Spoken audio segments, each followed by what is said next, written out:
Hello viewers, wish you all a very happy, prosperous New Year 2025. We are meeting for the first time in this new year. We have a very interesting topic to discuss today in this video, very important one. The way the labor laws that's going to be looked at next decade is going to be entirely different. How? We have so many labor laws, more than 25 to 30 labor laws, which is impacting the workforce, the industry. This particular issue of how to reform the labor laws to make it more labor friendly as well as the industry friendly. With this concept in mind, the government of India had come out with a new labor code. In today's video, we are going to discuss what is this labor code. We are going to have an overview about the labor code with the vision in mind, how the labor force, especially the social security and cover, can be extended to every employees, whether it is organized or unorganized sector. All these labor force have to be brought under the ambit of labor laws. With that in mind, the government of India had brought about the labor code 2019. It was brought in the year 2019. We'll just have an overview about this. Let's proceed. As I said, in order to bring about a sea change in the way the social security is made available to every workforce in the country, please underline, and to liberate the industry as well as the workforce from the web of multiple labor laws, the government has embarked upon codifying 29 labor laws into 4 codes. So what is the objective here? Twinge objective: every workforce is brought under social security cover. Second, to come out of the web of multiple labor laws. With this twinge objective, the 29 labor laws are codified into 4 labor codes. What is the objective? We have discussed twinge aim here. Let's look at the other main objective or the benefit that's going to be brought about in the labor code. First one, the benefit of these reforms will now be available to both organized and unorganized sectors. Very important. Hitherto, mostly the organized sectors are covered. However, the unorganized sector somehow were not getting this link to enjoy that social security cover. So the aim of this labor code in terms of reforming the labor laws to bring about the benefit to both organized and unorganized sector. Single registration, single licensing, single statement. It means simplification of the process. One registration will take care of everything.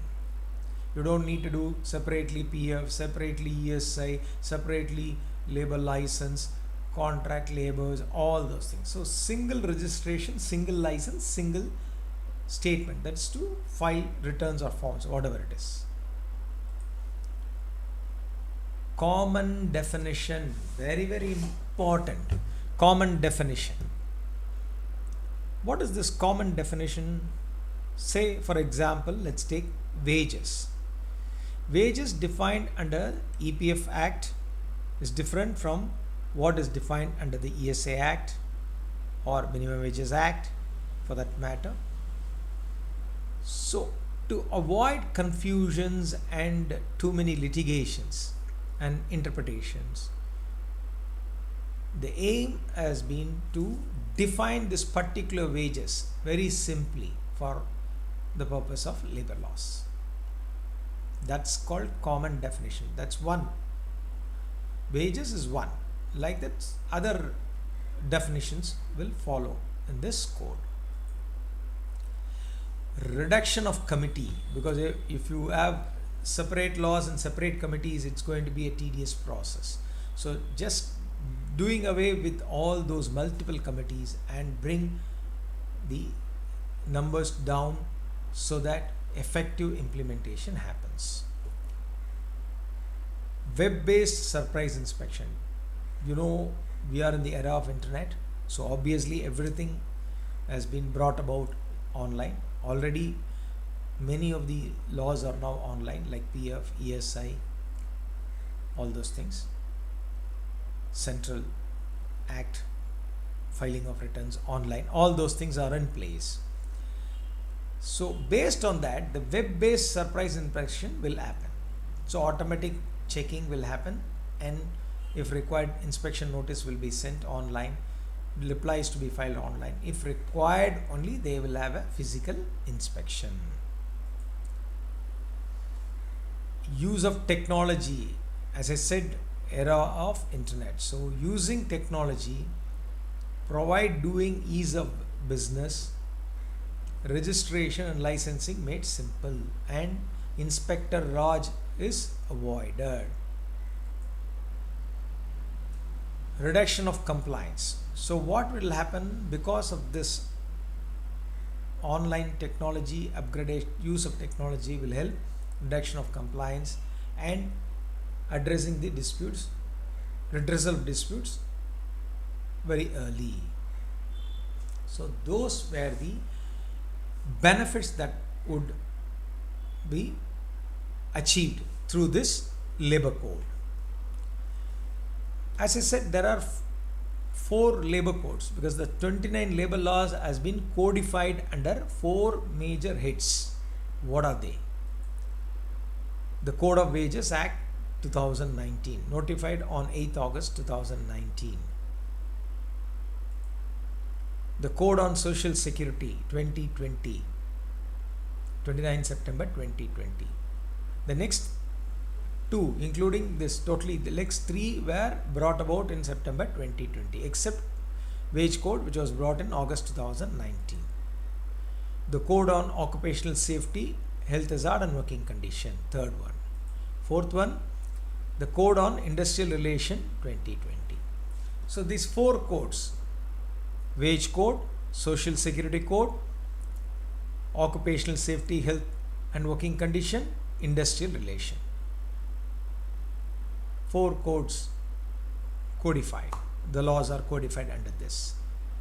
Let's look at it one by one. We are not going to do a detail this thing because otherwise this video will become very, very long. I'm going to just do an overview for you to get an idea about what is this labor code and what is the benefits, aim, all those things, right? Code 1, Wage Code 2019, the first code. Let's look at it. What does it do? It subsumes the existing 4 acts. That means it has brought these 4 acts into its fold and made reforms in it. What are they? The Equal Remuneration Act, the Minimum Wages Act, the Payment of Bonus Act and the Payment of Wages Act. These 4 acts are subsumed under this.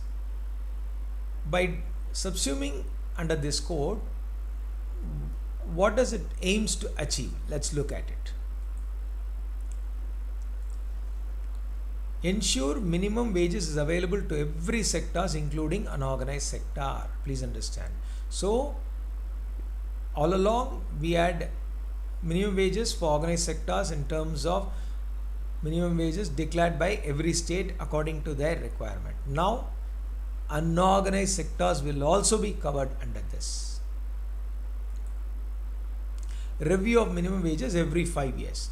That is the intent and that's been done, but in many cases it's not followed, that the revision of minimum wages. So it is now going to get mandatory that every 5 years the wages has to be revised, minimum wages. Guarantee of timely payment of wages to all workers. So they are going to ensure whether wages are paid. If not paid, why not paid? Everything. They are going to bring a system in place to check unpaid wages. Right?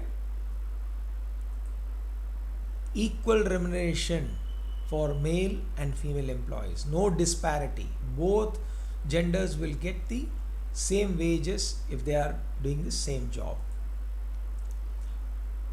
To remove disparity in minimum wages and floor wages. So what is this floor wages, floor wages? You all know what is minimum wages. Floor wages is slightly different, which we will discuss later part. Finally, Payment of Wages Act is now getting amended with a threshold limit of wage ceiling from 18,000 to 24,000. Because who is drawing wages? The definition. The people who are falling under a particular category will be treated as workers under the Payment of Wages Act. So that ceiling is now getting increased from 18,000 to 24,000.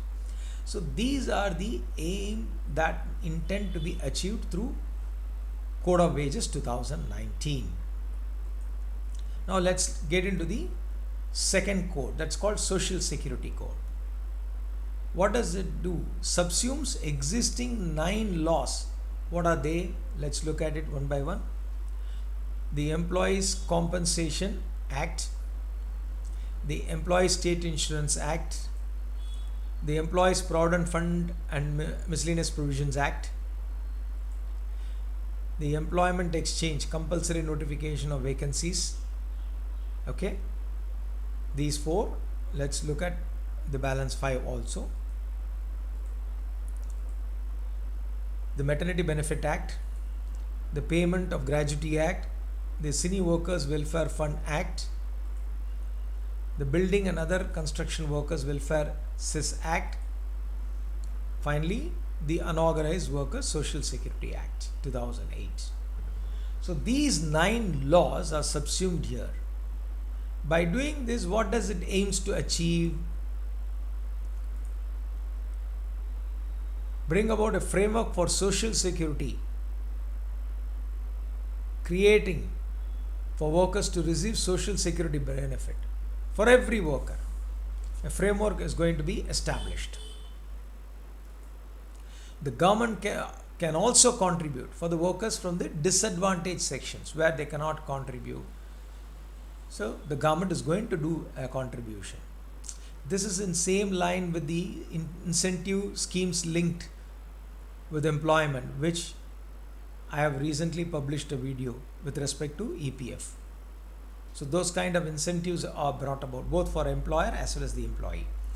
Third, with a small amount of contribution from an unorganized sector worker, because unorganized sector workers, their wages are slightly low and they have a lot of problems they are facing. So in order to encourage and bring them under cover, a small amount of contribution will make them eligible for ESI cover.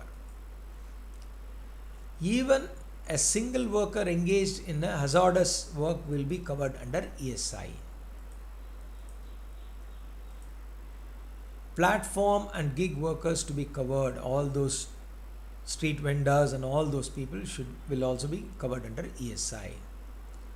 Plantation workers to be covered, all kind of plantation workers. Institutions in hazardous industry has to be mandatorily covered. We have already seen a person, even if only one person is working in hazardous industry, then he has to cover. When he has to cover, obviously the industry has to be covered. Benefit of pension to be extended to all workers, including unorganized. Very, very important. So a pension benefit is now going to get extended to unorganized workers also. Creation of social security fund for unorganized workers. What more is there in this social security aim to achieve? Requirement of minimum service period for availing gratuity benefit has been removed for fixed term employees. Very, very important. To receive gratuity, we have a threshold limit of service period of 5 years. But as far as the fixed term employee, that means the contract employees are concerned, gratuity will have to be paid even if the contract term is only for less than 5 years. Very, very important. Employees engaged on fixed term to also receive the same benefits like any other employee. Contract employee, that's fixed term, right? So they are going to be treated in par with regular employees. Creation of national database of unorganized sector employees through Shram Suvidha portal. Very, very important portal. This portal is going to be the future for all workforce. Employees employing more than 20 workers have to report the vacancy status online. There is going to be a platform linking employees and employers all over the country to source or to explore new employment. What else? Every establishment shall have a peculiar number, that's called labor identification number, LIN number. That's going to be the number for all purpose for that establishment. Not have one PF code, ESI code, then labor code, all those things. Only one for an establishment, that is called LIN number. Same for employee also, only one ID based on Aadhaar, that is called universal account number, UAN, for both PF, ESI and for any other purpose, also with respect to the employee. So those were the objects that intend to be achieved, aim to be achieved under Labour Code 2. Now we'll go to Labour Code 3, occupational safety, health and working condition. Let's see what does it try to do. Subsumes the existing 13 labor laws. Very, very important, very big chapter. This is 13 labor laws are brought and subsumed under this particular code. What is that? First one, the Factories Act. Second, the Mines Act. Next, the Dock Workers Act, the Building and Other Construction Workers, Plantation Labor. Next, Contract Labor Regulation Abolition Act 1970. We are going to discuss this in a different video. Very, very important. The interstate migrant worker, the working journalist and other newspaper employees. We'll discuss another few more is also there. The motor transport worker, the sales promotion employees, the BD and cigar workers, finally the cine workers and cinema theatre workers act. So this and all these 13 acts are subsumed under this code 3 called occupational safety, health hazard and working condition. So what does it aims to achieve? Any interstate worker can register under Atmanirbhar portal to be treated as migrant worker with a legal ID. So any migrant worker traveling from one state to another state, if he registers at Atmanirbhar and get an ID, that is going to be the ID proof for all purpose in any states wherever they are moving. Traveling allowance to be paid to all migrant workers by the employer. Appointment letter to be issued mandatorily to all migrant workers. Mandatory free health checkup for all to be provided by the employer. What more? Workers engaged in building construction moving from one state to another state has to be provided with the benefit from cess fund. They are going to provide benefit. One nation, one ration card, very very important. Every migrant worker to get a ration facility in the state where he is employed. So there is not going to be any hassle. Family will be in one state, he will be in working in another state. So what does it do? With this, he will have the facility for himself to take ration from the state where he is working. For his family can take it from the place where they are staying. Mandatory helpline facility in every state to be provided by the state government to address the grievance of the migrant worker.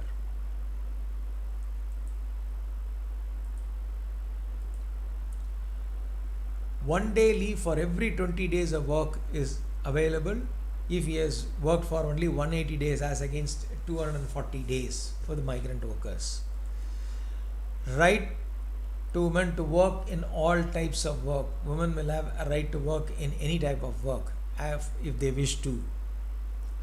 Women can also work at night with their consent, and the employer should ensure their safety and security. Maternity benefit is increased from 12 weeks to 26 weeks, and mandatory crèche facility is available in all establishments where women employees are employed. So those were the aim that we intend to be achieved under Labour Code 3. Now we are moving to the final code, Industrial Relation Code, Labour Code 4. What does it do? Subsumes the existing 3 acts. What are they? The Industrial Dispute Act, the Industrial Employment Act, the Trade Union Act. These 3 are subsumed under the Industrial Relation Code. What does it aims to achieve?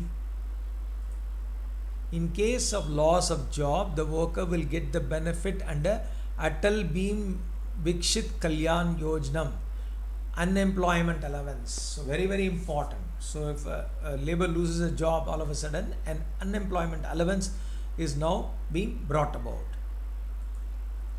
At the time of retrenchment, a worker will be paid a 15 days wage as allowance for them to reskill themselves to be marketable and try to get a better job or a new job. Fastest justice through tribunals. So tribunals are established to provide speedy justice. Finally, in an industrial establishment, a trade union with 51% vote will be the sole negotiating council.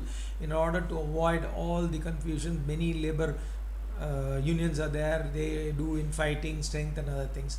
But now it's very simply made that any labor union with 51% of voting will be the sole negotiator to sit with the establishment and finalize the wage settlement between the laborers as well as the management. So those are the 4 labor codes which are intended to be brought out. I said it is brought out in 2019 and 2020. Is it implemented all over the country? No, not yet. Why? Because the rules are yet to be notified. The law has been enacted, draft rules are made available and sent to all states. Some of them have given consent, some of them has provided with modification and other things. So the final rules have to be prepared and notified by the central government.